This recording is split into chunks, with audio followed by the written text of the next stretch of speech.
First Alert Team, the best in Georgia. Parker's Kitchen is proud to partner with the Wrdw to ensure that local injured veterans receive the life-changing programs and services they need. Please round up at checkout and we'll match your donation. Live from Augusta, you're watching News 12 at 6 o'clock.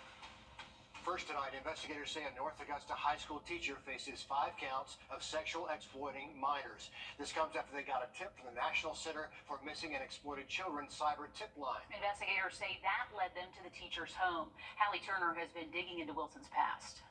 Charles Richard Wilson wasn't just a social studies teacher at North Augusta High School. He was a fan favorite among his Yellow Jacket students. The Aiken County School District hired him in May of 2023, and it didn't take him long to rise to the top. 6 months later, he was voted Teacher of the Year in November. But before teaching in a classroom, Wilson's LinkedIn page says he spent decades as a Baptist pastor. That includes 4 years as the lead pastor at Langley First Baptist Church. That's where News 12 interviewed him in 2019. When the church received a new steeple. The first steeple blew off in a storm. New witness and testimony. I think a lot of folks didn't realize how much they noticed the other steeple that was here until it's gone. His LinkedIn account says he did mission work in Kenya and spent 21 years as a lead pastor at Oakwood Baptist Church in Lexington, South Carolina. It's a resume far from the graphic details he's now connected to on search warrants executed at his Aiken home. He faces 5 counts of sexual exploitation of a minor, likely raising question from parents and his former congregation. The search warrants are graphic. We are leaving out the most explicit details. A female child lying on her side with private parts exposed towards the camera, images of other young girls with male hands on parts of their bodies, an image of another female child around the age of 7 on her stomach nude. The search warrants also say they found a photoshopped image of Charles Wilson having sex with a nude female child. A bond of $20,000 has been set, but as of late Thursday, Wilson was still being held at the Aiken County Detention Center. In Augusta, Hallie Turner on your side. And late this afternoon, the Aiken County School District says Wilson is now on administrative leave. A school spokesperson says Charles Wilson passed professional and criminal background checks before being hired. There were no red flags, and the school district adds there were also no concerns brought to them about Wilson before his arrest. Well, the big weather story today was just about 10 minutes. Riley, thanks very much. The body of a missing woman found in a park during a separate investigation is raising questions. Just 48 hours ago, investigators responded to a shooting off Walton Way that led them to Pendleton King Park, where they found the suspect in that shooting dead.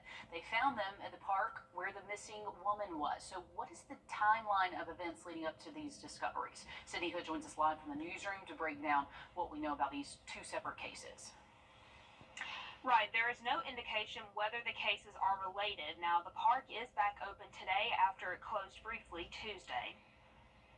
Pendleton King Park. It's been around since the 60s. Many come here to walk their dogs, play tennis, or be with family. It's peaceful here, or at least it's supposed to be. On Tuesday, deputies found 2 bodies within hours of each other here. But it all started here at the intersection of Walton Way and Druid Park Avenue. In broad daylight, deputies found LaShonda Wilkerson shot at least 1 time. Witnesses tell us they believe she was driving the white car you see getting towed away. For about an hour, deputies searched for a suspect. Deputies found the suspect's vehicle 2 miles away at Pendleton King Park. Deputies found Michael Brooks dead behind the wheel. The coroner says he apparently shot himself sitting in his car. That was around 2:30 that afternoon. About 3 hours later, the coroner was called back to the park where he found Quanda Ball dead in her car. Deputies say Ball was reported missing 5 days prior. The coroner says she had been dead for at least a couple of days. Pendleton King Park closed for a day, but now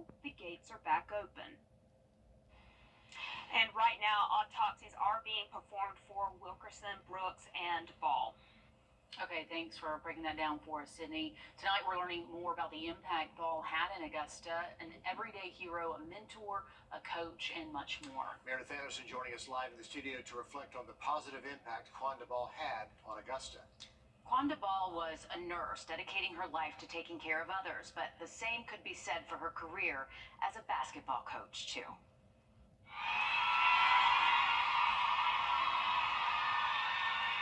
As the graduates from Cross Creek High School file in, joy in the James Brown Arena is palpable. Everywhere you look, there's a loved one celebrating. She would have been clapping and yelling and screaming. She would have been really proud. 43-year-old Quandra Ball never had any children of her own, but it's fair to say she still had a lot of kids. As a coach for the Lady Grinders AAU basketball team, she became family. She was. That was the auntie that they needed.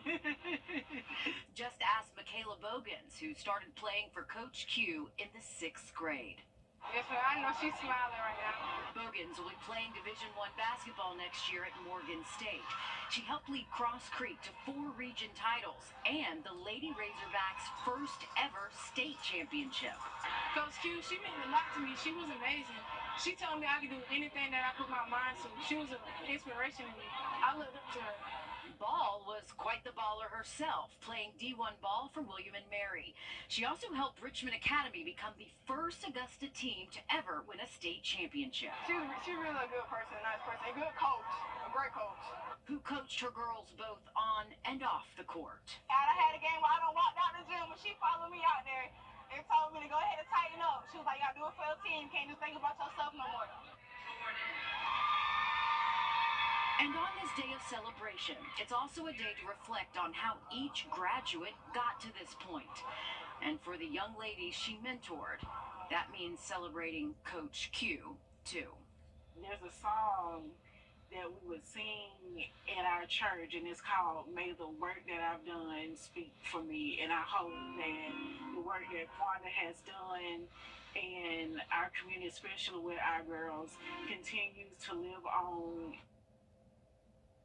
And Coach Q's influence will live on in all the young lives she has helped to shape, not just those at Cross Creek either. As an AAU coach, she had players in schools all across Richmond County. I love that we were able to catch up with so many of her supporters there. You can really see that impact she left. Yeah, you can. New tonight, a 26-year-old woman facing charges accused of hitting a child. Burke County investigators say Jasmine McAllister is booked on charges of cruelty to children in the first degree. They say video came forward showing McAllister hitting a child at First Step Learning of Waynesboro. Deputies say she's in custody and that investigation is still happening. Also tonight, the video the golf world has been waiting to see. New footage showing the moments leading up to the arrest of the world's #1 golfer and reigning Masters champ, Scotty Scheffler. And even after the video released today, there are a lot of questions.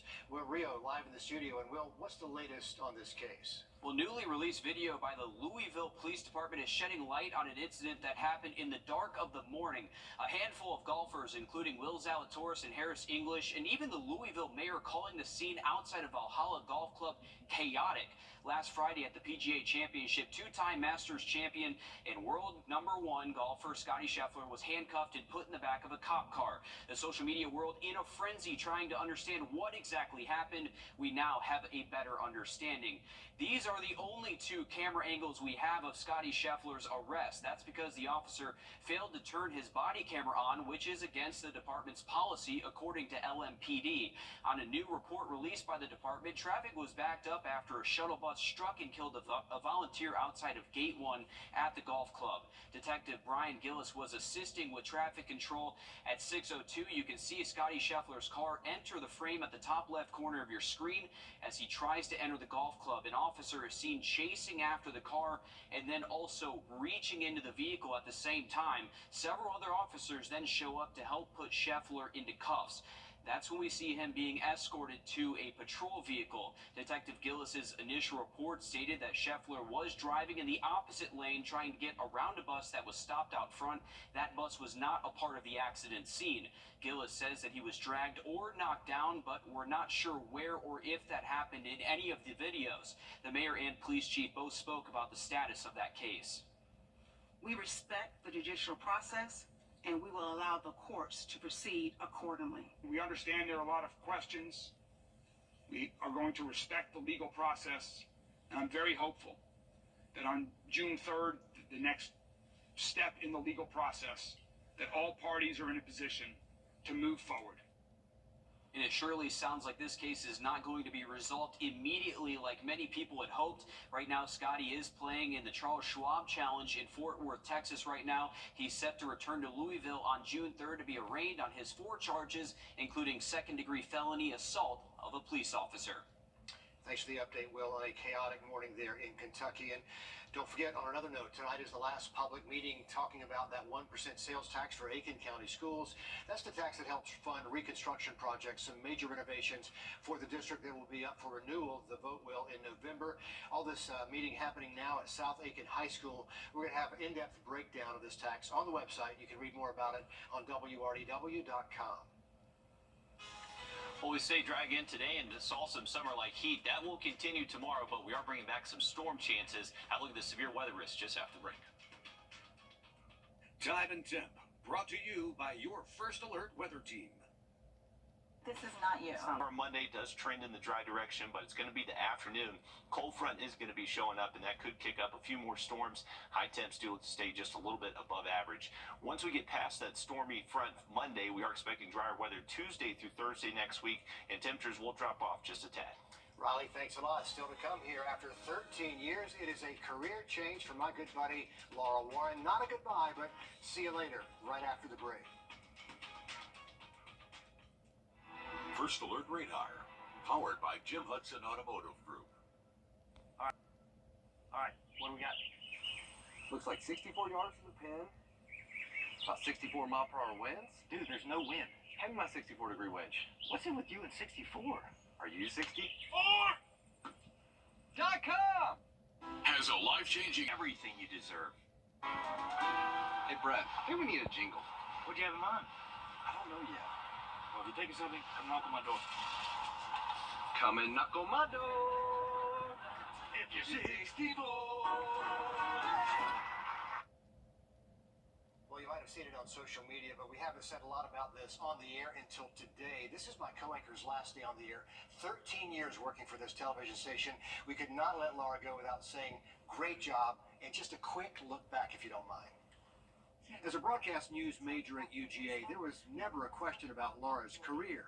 She's a storyteller. The only question was where. Another victim of last night's storms. Owners were working to renovate it, but that now may be a lost cause. And once she decided to work as an intern here, she set her sights on Augusta and never looked back. You could fit in a thimble what I knew compared to what I thought I knew before I started that internship. Laura's hard work, determination, and skills stood out, and she landed a job here even before she graduated. On the weekends, I would do the news at News 12, and during the week, I would go to class. After about a year, she joined me in the evenings, anchoring our 5 o'clock newscast, turning stories every day and then hustling back to the set. There's lots to do and lots of free stuff to do, parents, and that is the key. Things happened fast in her personal life, too. We were already part of her family when she got married.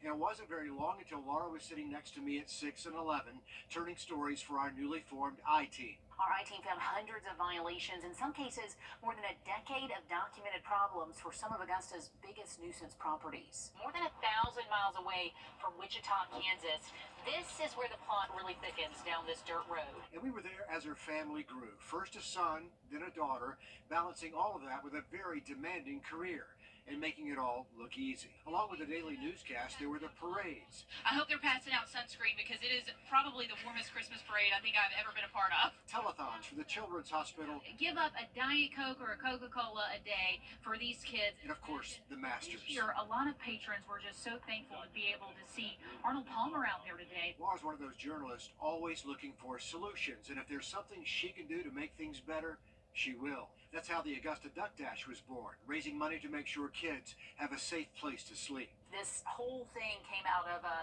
news story that we did investigating SIDS death rates here at home.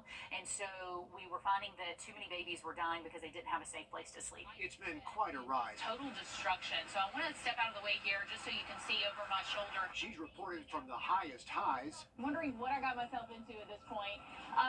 But I'm here now, so there's no going back. To the lowest lows. It's not a dirt wall I'm standing in front of. This is actually the base of a giant tree that toppled over in a front yard. We've seen Laura lending her time and talents to all kinds of causes through the years, from Special Olympics to the Heart Ball. And through it all, Laura likes to remind us she's a bulldog, traveling across the country to bring us the excitement of a national championship or two. 33-18.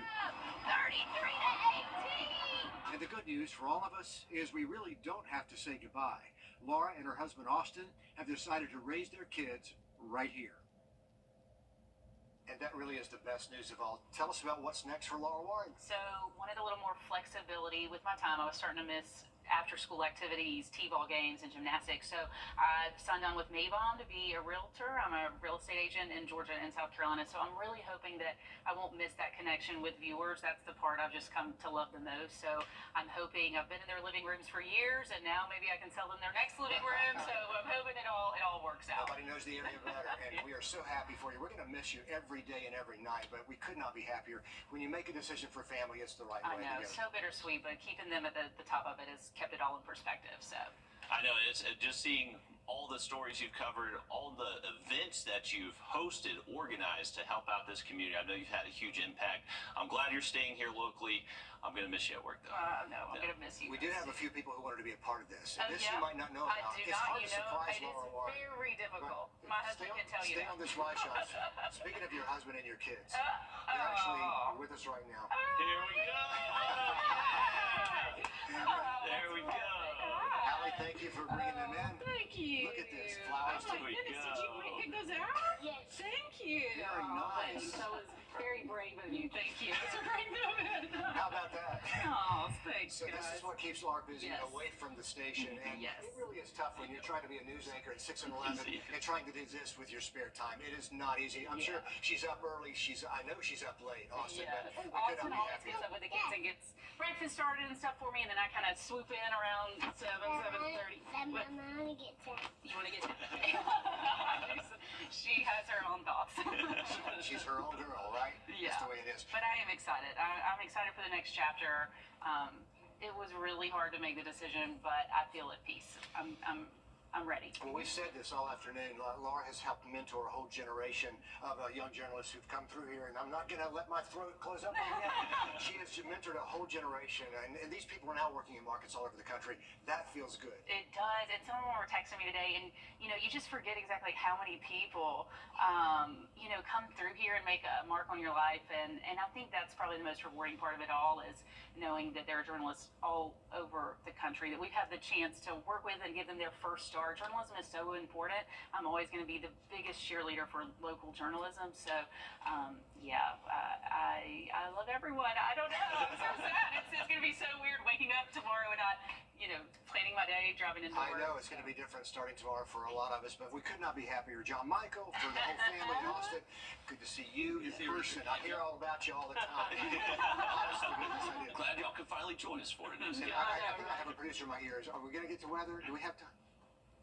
Okay, we're going to have to say goodbye at this point, but Riley and I will be back at 7 We'll be o'clock. back, that's right. We're going to give you the 7 and the 11 off. Thank you. We'll decide about tomorrow a little later on. It's still not real for all of us. I know. Well, But, thank you guys. Seriously, the viewers, you guys have welcomed us into your home from day one, our whole family, and we do feel like family. So I'm not going anywhere. I'll still see you in Kroger, and I still want to see pictures of your grandkids. So It's been a please great show run them. from intern to anchor, and we appreciate Laura Warren so much. And thank you for allowing us in to share this with you as well. Riley and I will be back at 7 o'clock, and we hope to see you then on 26 News.